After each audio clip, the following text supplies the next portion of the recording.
If you look at a spec sheet, the new Samsung Galaxy S20 Ultra is huge. It's got a huge 6.9-inch AMOLED display. It's got a huge 120 Hz refresh rate. It's got a huge camera module, the latest Snapdragon processor, 12 to 16 gigabytes of RAM, and even a 5,000 milliamp hour battery and 5G. On paper, the S20 Ultra is the epitome of future-proofing, but it's also $1,400. So I guess the question that needs to be answered in this review is the Galaxy S20 Ultra enough to cost $1,400? Or does this flagship of flagships deserve to be killed?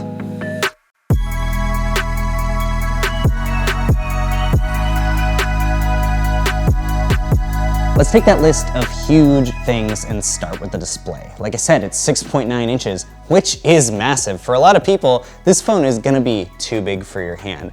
For me though, I've slightly gotten used to bigger phones and it still feels pretty big, but it's not like it's completely unusable. But the most important and interesting part about this display for me is the 120 Hz refresh rate. There's been a lot of debate over whether or not high refresh rate phones are even worth it. Do they actually make the experience feel smoother? And personally, I think they do. I really appreciate that 120 Hz refresh rate, especially on that giant screen, it just looks gorgeous. Now you can't use that in QHD Plus mode, you can only use it in Full HD, but personally, I would prefer a 120 Hz refresh rate over a QHD Plus panel. And there is concern about that 120 Hz refresh rate destroying your battery life. I mean, with the OnePlus 7T, that 90 Hz kind of wore it down so that it had pretty mediocre battery life. But this phone has a 5,000 milliamp hour battery, and I can confidently say, day after day, I'm still getting stellar battery life, even with 120 Hz mode engaged.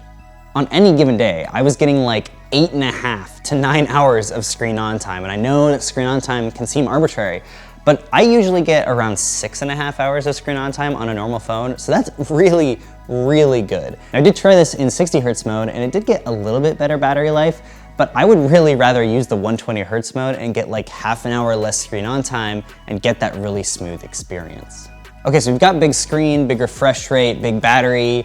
Next is big performance. And of course, the Samsung Galaxy S20 Ultra performs. It's got 12 to 16 gigabytes of RAM and the Snapdragon 865 processor. And of course, if you have a phone that has one of the newest processors in the last 3 or 4 years, it's probably going to perform pretty well as long as it has the RAM to back it up. And 12 to 16 gigabytes of RAM is way more than any Android phone needs right now, but Samsung's actually taken some measures to make that RAM pretty useful. Samsung's letting you pin some apps into memory so that they can pretty much always be open and instantly launch. And that is pretty convenient. Now, apps don't usually take that long to launch as it is, but there are some apps that take a while to boot up. And if you want to use these apps day after day really continuously, it is nice to be able to pin those apps in RAM.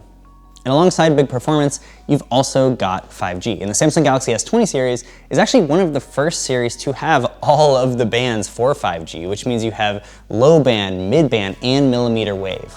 Now, I still wouldn't go out and buy a phone specifically because it is a 5G phone, but going around New York, it was actually pretty nice to be able to get a low band signal on Google Fi, which uses T-Mobile's network. If you have Verizon, you can actually find a few millimeter wave antennas around New York as well, which just get stupid speeds, but of course, if you turn your body around the wrong way, you're gonna lose that signal. So while 5G isn't something that I would recommend you go look for a phone specifically for, it is a nice way to future-proof a device if you're gonna have this for 3 or 4 years.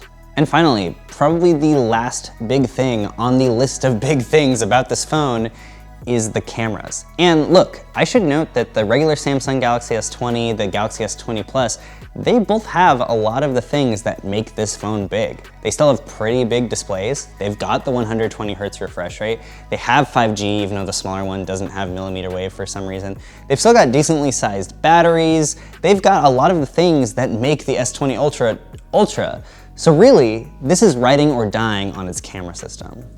The Galaxy S20 Ultra has 3 main camera systems. It's got a huge 108 megapixel main sensor, a 48 megapixel 4x optical telephoto sensor, which uses a prism mechanism very similar to the Huawei P30 Pro, and it's also got a wide angle sensor.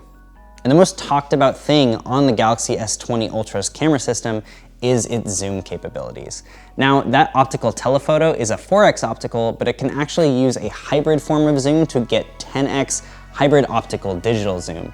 From then on, you can do 30x digital zoom, or you can do 100x, which Samsung is calling space zoom. Now, the versatility of having a camera that can be wide to 100x is pretty insane. I will say that the 100x zoom is really, really blurry and really, really bad, and in most cases, you're not gonna use it. It's really nothing more than a party trick.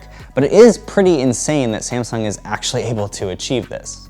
You're probably wondering about quality. And yeah, I'm the first to say that a 108 megapixel camera doesn't make it good. Actually, subdividing a sensor into more photo sites means that you're going to get less light information per photo site. Now, something that Samsung has done is made this sensor way bigger than traditional smartphone sensors, so you're actually getting just about the same amount of information per photo site. Now, you've got the option to take full 108 megapixel photos, or you can use what Samsung is called Nona bidding, which is taking 9 of those photo sites and bidding them each into 1 big pixel. And really, I see no good reason to use the full 108 megapixel mode. It is definitely a little bit sharper than the 12 megapixel Nona bid images, but honestly, I would just use the zoom capabilities if you want to see up close. The storage space just isn't really worth it. Now, one really nice feature about having a sensor that large is that it has a lot of really nice natural bokeh. You don't really have to use portrait mode anymore if you're taking a photo of something kind of up close, because it has a natural smooth drop off between the subject and the background. The problem is the autofocus on this phone currently is really bad. A lot of the time when you're just trying to take a picture of something, the phone will hunt back and forth between the subject and the background, and it's actually pretty hard to take a photo of what I was trying to take a picture of. Now, Samsung says that they're trying to work on a fix for this, but I don't really like reviewing phones with the assumption that it's going to get better later. Now, we will make sure to let you know if there are updates to this phone or if the autofocus system does get better over on the website, but this is a video, and so this is what you're gonna get. Now, overall image quality from these phones is pretty good. It's not incredible, and I think its biggest problem is the traditional Samsung processing. It tends to smooth out faces and skin a lot versus if you were just taking a picture of something else, and most things are still a little bit oversaturated. Now, that being said, things like low light have gotten a lot better because of that Nona bidding, and they have made some improvements in things like sharpness. But you do have to be pretty darn steady in low light, because if anything in the image is moving at all, it tends to get really blurry. Also, night mode does have better dynamic range, but the white balance just seems to be really, really off. And honestly, I'm not really a fan of the hyper dynamic range shots anyway. And of course, in really good lighting situations, you can get a really good photo, but you can get a really good photo in good light on most phones.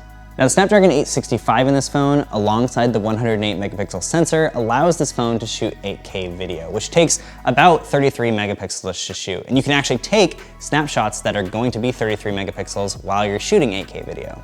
Now, right now, when I'm shooting 8K video, I get this really weird warping in the phone. And also, because it's such a high resolution, it doesn't support Samsung Super Steady, and sometimes it drops frames, and it just doesn't really seem ready for the mainstream. I mean, I don't think that most people are going to be shooting 8K video anyways, because 8K TVs are still a while away from being completely mainstream, but it still seems like it needs some work. Even the selfie camera was okay, but not amazing. I actually think that I preferred the images out of the Galaxy Z Flip selfie camera versus this 40 megapixel selfie camera on the Galaxy S20 Ultra. So yeah, most of the things in this phone are pretty darn ultra. You've got the 865, the huge batteries, 5G, the 120 Hz refresh rate. But the problem is, if you get an S20 or S20 Plus, you're getting like 90% of those features, save some of the camera stuff. So it's really, really hard to recommend that you get this gargantuan phone. Remember, the S20 and S20 Plus also have 5G. They also have 120 Hz refresh rates. They also have 4,000 and 4,500 milliamp hour batteries. There's a lot of the things that the S20 and S20 Plus have. So really the only thing that makes the Galaxy S20 Ultra is the bigger display and the cameras. And right now, I will give it to Samsung. Having the versatility to have a wide image and zoom in 100x is pretty amazing. Personally, I don't think it's that useful, and I never really need to zoom in that far, but the technical capabilities are sound. It's just that for $1,400, there are a lot of flagship killers that can match a lot of the specs that the Galaxy S20 Ultra is bringing. The Asus ROG Phone 2, for example, from last year, yeah, it has an 855 Plus, but it has that 120 Hz AMOLED display, it's got a 6,000 mAh battery, it's got a really good UI. There are a lot of options that can really match this in a lot of ways. And you might want to take a look at those options before you immediately jump to this $1,400 behemoth of a phone. Alright guys, that's pretty much been it for the Samsung Galaxy S20 Ultra review. Make sure you leave a comment and head over to the website if you want to read our full review.